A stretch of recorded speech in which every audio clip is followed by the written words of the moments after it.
Hello guys, welcome back to my channel. हमारे गाड़ी को हो गया है अभी 6000 किलोमीटर्स पूरा। तो इस वीडियो में मैं आपके साथ डिस्कस करने वाला हूँ इसका परफॉर्मेंस कैसा रहा अब तक, इसने माइलेज कितना दिया। माइलेज हम दोनों तरीके के डिस्कस कर लेंगे, सिटी में कितना दिया और हाईवे पे कितना दिया है। इसका ओवरऑल कंफर्ट कैसा था, इसका सस्पेंशन क्वालिटी कैसा है, इंटीरियर स्पेस कितना है, केबिन स्पेस कितना है और इसमें क्या अच्छाई है क्या बुराई है, ये हम सब इस वीडियो में देख लेते हैं। तो चलो शुरू करते हैं वन बाय वन।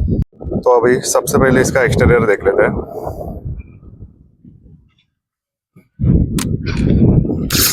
इसमें ये जो इसके रियरल्स है वो काफी अच्छे दिखते हैं। इवन इफ अभी चालू नहीं है फिर भी अच्छा दिख रहा है। 16 इंच के टायर्स दिए हुए इस वेरिएंट में। गाड़ी दिखने में भी काफी लंबी दिखते हैं और इसका पुराने सेल्टोस से व्हील बेस भी इन्होंने बढ़ाया है।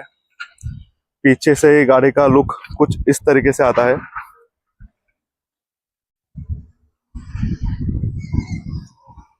एक बार अंदर चल के देख लेते हैं। तो ये है नया किया सेल्टोस का HTK optional variant, petrol manual. So ये मुझे पड़ा लगभग 16,80,000 रुपए का। तो जब मैं ये चॉइस कर रहा था तो मेरे पास ऑप्शंस थे Grand Vitara, Hyryder, Creta, Kushaq, Taigun और पुराना वाला सेल्टोस भी ऑप्शन में था। लेकिन जब मैंने सबका टेस्ट ड्राइव लिया, सबका इंटीरियर कंफर्ट देखा, तो मुझे सबसे ज़्यादा पसंद ये मॉडल आया।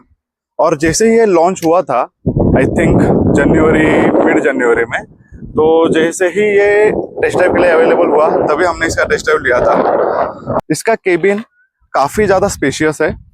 मतलब आप आगे बैठो, पीछे बैठो, कहीं पे भी लेग रूम भी काफ़ी ज़्यादा बढ़िया है इसका।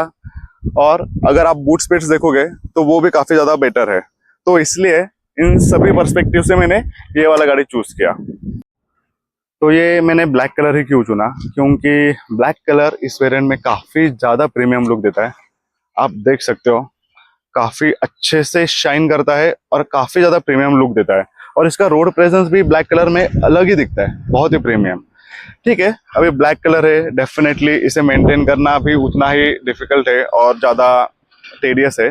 देख सकते हो अभी छोटा सा ड्राइव किया है, ये देखो कितना आसानी से इस पे मिट्टी जम गया है। लेकिन ठीक है, अगर आप ब्लैक कलर के शौकीन हो तो इतना कष्ट उठा ही सकते हो। एक बार ड्राइविंग सीट पे बैठ के आपको स्पेस दिखा देता हूँ, इंटीरियर स्पेस। अभी लगभग मेरा हाइट है 6 फीट के अराउंड। तो ये फ्रंट सीट, ड्राइविंग सीट अभी मैंने मेरे हिसाब से सेट करके रखा है। आप देख सकते हो इसका काफी अच्छा सपोर्ट मिलता है, थाई सपोर्ट भी काफी अच्छा है और काफी कंफर्टेबल कुशन भी है इसका। और इस वेरिएंट में मुझे मिलता है लेदर कुशन। ठीक है, तो अभी मेरे हिसाब से जब सीट एडजस्टेड है तभी मैं ही खुद पीछे जाके दिखा देता हूँ कि पीछे वाले को कितना रूम मिलता है। तो चलो एक बार पीछे से देख लेते हैं।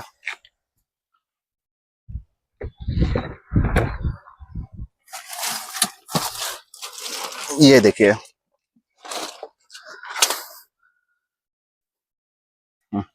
ये देखिए यहाँ पे एक पूरा छोटा बच्चा खड़ा हो सकता है, इतने ज्यादा जगह है। तो इवन इफ आगे 6 फीट का बंदा भी अगर ड्राइव कर रहा है और ये मैंने सीट पीछे भी कर लिया तो भी मुझे काफी ज्यादा लेग रूम मिलता है। और ये लंबी राइड्स के लिए काफी ज्यादा कंफर्टेबल भी है। I can sit very relaxed in this. जब भी हम कभी भी लॉन्ग ड्राइव पे गए हैं, हमारे 2-3 लॉन्ग ट्रिप्स हो गए हैं जिसमें हमने लगभग 7-8 घंटा नॉन स्टॉप गाड़ी भी चलाई है, तो पीछे वाले लोगों का ये ओपिनियन था कि काफी ज्यादा कंफर्टेबल है, सस्पेंशन भी काफी अच्छे है और काफी ज्यादा रूम मिलता है। तो बिल्कुल भी कंजेस्टेड नहीं लगता और काफी स्पेशियस है। ये देखिए, और आप हेडरूम भी देखिए, ऊपर भी काफी जगह है। Even if I am almost 6 feet height. ये देखिए, अभी इसका एक बार बूट स्पेस देख लेते हैं। ये देखिए, काफी ज्यादा जगह है, काफी ज्यादा जगह है इसमें। यहाँ पे अगर एक छोटा बच्चा सोना चाहेगा तो भी सो पाएगा, इतना ज्यादा जगह है यहाँ पे। बात कर लेते हैं इसके ड्राइविंग क्वालिटी के बारे में और इसका परफॉर्मेंस कैसा है इसके बारे में। तो सबसे पहले चीज, इसका स्टेयरिंग बहुत ही ज्यादा रिस्पॉन्सिव है, बहुत ही ज्यादा स्मूथ स्टेयरिंग है इसका। हम कहीं ट्रैफिक में रहे या हाईवे पे भी सडन गियर शिफ्ट करने पड़े, गियर शिफ्टिंग भी गाड़ी का काफी ज्यादा स्मूथ है और एकदम लाइट फील देता है। मतलब स्टेयरिंग का एक खासियत ऐसा है कि स्लो स्पीड पे काफी ज्यादा अच्छे से रिस्पॉन्सिव है, और जैसे स्पीड ज्यादा बढ़ते जाता है तो उसी लिमिट में स्टेयरिंग थोड़ा सा हेवी भी होते जाता है, तो ये काफी अच्छा ड्राइविंग फील दे देता है। तो हमने इसे अभी हाईवे पे भी चलाया है, सिटी में भी चलाया है। तो सिटी के अंदर मुझे इसका माइलेज मिला है अराउंड 10 से 12 के बीच में। जब काफी ज्यादा हेवी ट्रैफिक है, बम्पर टू बम्पर ट्रैफिक, तब 10 के अराउंड माइलेज मिल जाता है। और थोड़ा भी अगर रिलैक्स रहा, कम ट्रैफिक रही, तो 12 तक माइलेज चला जाता है। और हाईवेज पे इसका माइलेज मिला है मुझे 13 से लेके 14-15 के बीच में बेसिकली। और उसमें भी ऐसा है कि अगर हाईवे समृद्ध हाईवे जैसा है कि आपको कुछ नहीं करना है, सिर्फ क्रूज कंट्रोल पे ही गाड़ी चलानी है, सीधा हाईवे, कहीं मुड़ना नहीं है, गियर स्विच करने नहीं है, एक क्रूज कंट्रोल पे डाल दो गाड़ी और गाड़ी चलते रहेगा, तो उसमें आपको काफी बेहतरीन माइलेज मिल जाता है। फुटेड ड्राइवर हो तो डेफिनेटली इसके माइलेज पे इफेक्ट आएगा। लेकिन आप स्मूथली गाड़ी चला रहे हो, इवन इफ जोर से भी चला रहे हो लेकिन सडन जर्क्स नहीं दे रहे हो या सडन एक्सेलरेट नहीं कर रहे हो, तो ये काफी अच्छा परफॉर्मेंस निकल के देगी। ये गाड़ी घाट सेक्शन में भी चली है। घाट सेक्शन में भी अगर जहाँ पे चढ़ाई है वहाँ पे भी मुझे ज़्यादा कुछ दिक्कत लगी नहीं। लोग बोलते हैं कि अंडर पावर्ड है, अंडर पावर्ड है, काफ़ी लोग पूछते भी रहते हैं कि भाई अंडर पावर लगती है क्या, अगर फुल्ली पैक्ड फुल्ली लोडेड गाड़ी है तो इसका परफॉर्मेंस कैसा है। तो फुल्ली लोडेड गाड़ी है तो हाईवे पे तो कुछ भी इशू नहीं है, ठीक है। आपको अगर आरपीएम आपका सही नहीं रहेगा तो आपको ओवरटेक करने में थोड़ी सी तकलीफ होगी, लेकिन आपका आरपीएम सही है, आपका गियर सही है, तो आप आसानी से किसी भी स्पीड में ओवरटेक कर सकते हो। मतलब अगर आपको आपके गाड़ी का स्पीड अराउंड 130-140 है, उस स्पीड में भी आप आगे वाली गाड़ी को अच्छे से ओवरटेक कर सकते हो। तो उस हिसाब से तो मुझे ये कहीं पे भी अंडर पावर नहीं लगता है। और वैसे भी ये एनए इंजन है, टर्बो तो है नहीं। अगर इसका एनए इंजन हम बाकी टर्बो के साथ कंपेयर करेंगे तो इसके लिए जस्टिस नहीं होगा। अगर आपको इसका एनए इंजन कंपेयर करना है तो बाकी कार्स के एनए इंजन के साथ ही इसका कंपेरिजन करेंगे तो वो बेटर रहेगा। तो हाई स्पीड पे भी ये गाड़ी बहुत ही ज्यादा स्टेबल है। मतलब ये गाड़ी मैंने 150-160 के स्पीड पे भी चलाया है, लेकिन जब भी उस स्पीड पे रहता है तो काफी ज्यादा स्टेबल रहता है। अंदर कोई भी एक्सेसिव एनवेच लेवल नहीं है, काफी साइलेंट इंजन है, और अंदर टायर के नॉइज वगैरह भी ज्यादा नहीं आते इवन इफ आप ज्यादा स्पीड पे हो।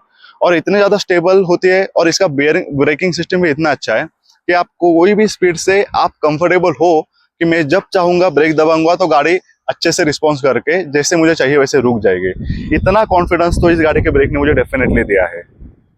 तो अभी जैसे ही ऑफ रोडिंग की बात कर लेते हैं, ऑफ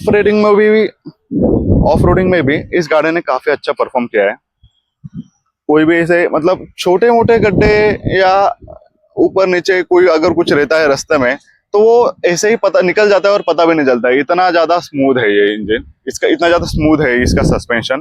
तो अगर कोई बड़ा गड्ढा रहेगा तो डेफिनेटली अगर कोई भी गाड़ी रहेगी तो उसमें थोड़ी सी तकलीफ होगी होगी ही होगी। लेकिन अगर हम स्पीड में चल रहे हैं और छोटे मोटे गड्ढे आते हैं तो आसानी से गाड़ी उसके ऊपर से सीधा ग्लाइड कर जाते हैं और काफी ज्यादा कंफर्टेबल है। अभी बात कर लेते हैं इसके इंटीरियर के बारे में। आपको एक बार दिखा देता हूँ। ये देखिए कुछ इस तरीके से इसका इंटीरियर है। ये स्टीयरिंग का डिजाइन ही काफी नया है। मतलब अब तक इस सेगमेंट की कोई भी गाड़ियों में इस टाइप का डी कटिंग स्टीयरिंग नहीं था, तो ये काफी बढ़िया फील कराता है। साथ में ही इसको जो लेदर फिटिंग है वो भी बहुत ही सही है। और इसका डिस्प्ले एंड टू एंड, इसका डिस्प्ले भी काफी ज्यादा प्रीमियम है और बहुत ही ज्यादा रिस्पॉन्सिव है। अब तक जितना भी यूज किया है मैंने, कहीं पे भी मुझे कुछ भी प्रॉब्लम नहीं दिखा। और डे टाइम में कितना भी धूप रहेगा तो भी विजिबिलिटी भी काफी अच्छा है। और ये इस वेरिएंट में जो कलर कॉम्बिनेशन दिया है इन्होंने, ग्रे और ब्लैक, इवन इफ ये हार्ड प्लास्टिक है लेकिन लगता नहीं कि हार्ड प्लास्टिक है। ऐसे लगता है देखने के बाद ये प्रीमियम ही फील देता है, जैसे कि कोई लेदर लगाया हुआ है। इसका सनरूफ भी काफी ज्यादा बढ़िया है। ये देखिए, बहुत ही बड़ा और अच्छा सनरूफ दिया है इन्होंने।